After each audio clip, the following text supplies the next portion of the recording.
तेरा वचन मेरे पाँवों के लिए दीपक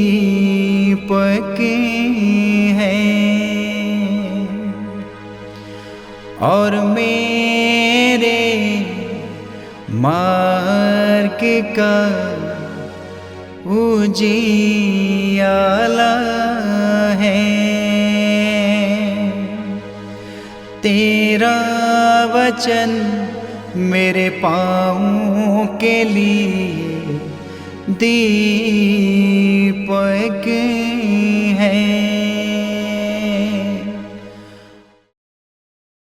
पहला पाठ राजाओं का दूसरा ग्रंथ अध्याय 5 पद संख्या 1 से 15।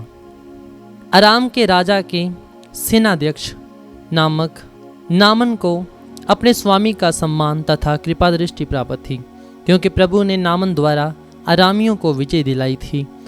वह महान योद्धा था, किंतु कोढ़ी था।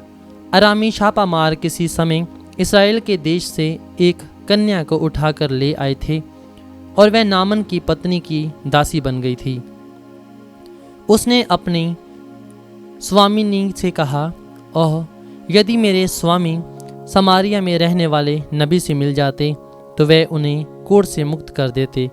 नामन ने अपने स्वामी को बताया कि इस्राएली कन्या ने क्या क्या कहा है।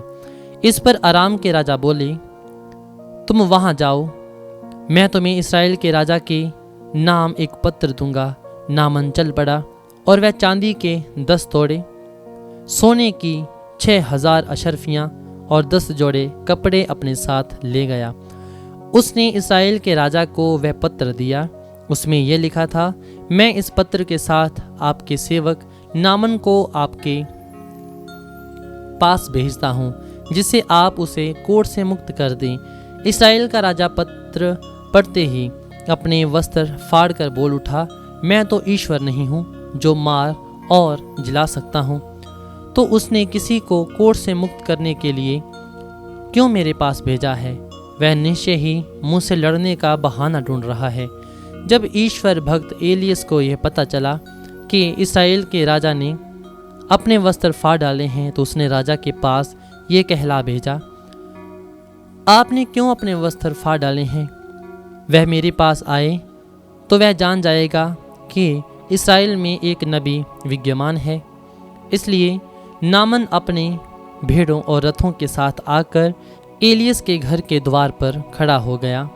एलियस ने उसे ये संदेश कहला भेजा, आप जाकर यरदन नदी में 7 बार स्नान कीजिए, आपका शरीर स्वच्छ हो जाएगा और आप शुद्ध हो जाएंगे।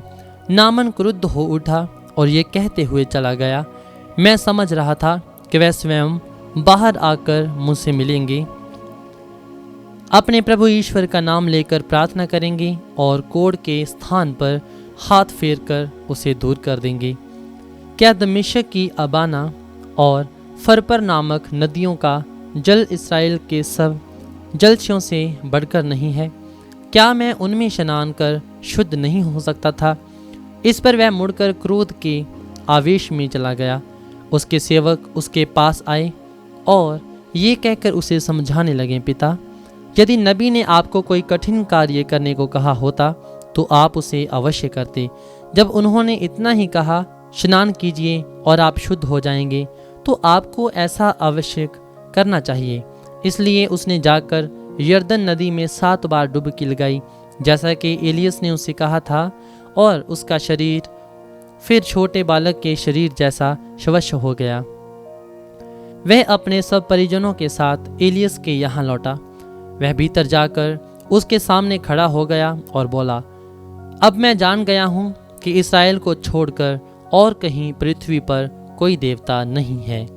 यह प्रभु की वाणी है। ईश्वर को धन्यवाद। भजन अनुवाक्य। मेरी आत्मा ईश्वर की, जीवंत ईश्वर की प्यासी है, मैं कब जाकर ईश्वर के दर्शन करूंगा। अनुवाक्य। मेरी आत्मा ईश्वर की, जीवंत ईश्वर की प्यासी है, मैं कब जाकर ईश्वर के दर्शन करूंगा। हे मेरे ईश्वर, हिरनी जैसे जलधारा के लिए तरसती है, मेरी आत्मा वैसे ही तेरे लिए तरसती है। अनुवाक्य। मेरी आत्मा ईश्वर की, जीवित ईश्वर की प्यासी है, मैं कब जाकर ईश्वर के दर्शन करूंगा। मेरी आत्मा ईश्वर की, जीवंत ईश्वर की प्यासी है, मैं कब जाकर ईश्वर के दर्शन करूंगा। अनुवाक्य। मेरी आत्मा ईश्वर की, जीवित ईश्वर की प्यासी है, मैं कब जाकर ईश्वर के दर्शन करूंगा। अपनी ज्योति और अपना सत्य भेज दे, वे मुझे मार्ग दिखाएं और मुझे तेरे पवित्र पर्वत तक, तेरे निवास स्थान तक पहुंचा दे। अनुवाक्य। मेरी आत्मा ईश्वर की, जीवित ईश्वर की प्यासी है, मैं कब जाकर ईश्वर के दर्शन करूंगा। मैं ईश्वर की वेदी के पास जाऊंगा, ईश्वर के पास जो मेरा आनंद है। मैं वीणा बजाकर अपने प्रभु ईश्वर की स्तुति करूंगा। अनुवाक्य। मेरी आत्मा ईश्वर की, जीवित ईश्वर की प्यासी है, मैं कब जाकर ईश्वर के दर्शन करूंगा। जय घोष। प्रभु ही मेरा आसरा है, मैं उसकी प्रतिज्ञा पर भरोसा रखता हूँ। दया सागर प्रभु उदारता पूर्वक मुक्ति प्रदान करता है। संत लूकोस रचित पवित्र सुसमाचार अध्याय 4 पद संख्या 24 से 30 तक।